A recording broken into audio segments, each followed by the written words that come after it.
నా ప్రమాణ స్వీకారం నెక్స్ట్ విశాఖపట్నం నుంచి జరుగుతుంది. నా పాలన నెక్స్ట్ జరగబోయేది విశాఖపట్నం నుంచే జరుగుతుంది. వైజాగ్ మీద ఎందుకు అంత ప్రేమ? వై వైజాగ్?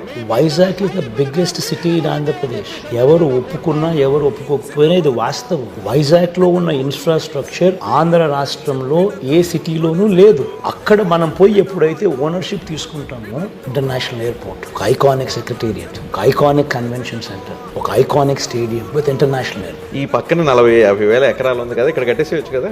నేను చెప్పేది ఏమిటంటే Vizag is already the biggest city in Andhra. దానికి బూస్ట్ ఇస్తే నువ్వు కాంపిటీషన్ చేసేది హైదరాబాద్ తో, నీ కాంపిటీషన్ చెన్నైతో, నీ కాంపిటీషన్ బెంగళూరుతో. ఎప్పుడు ఈ పరిస్థితి వస్తుందనంటే నువ్వు వైజాగ్ నా ట్రస్ట్ ఇస్తే అప్పుడు ఈ Vizag will start competing with these people. మీరు అంటా ఉన్న ఈ వైట్ కాలర్ జాబ్స్, ఈ సాఫ్ట్వేర్ జాబ్స్, ఇవన్నీ ఇంకా ఎక్కువ వస్తాయి. ఎందుకంటే ఇవన్నీ ఎప్పుడు వస్తాయి? When it is a city.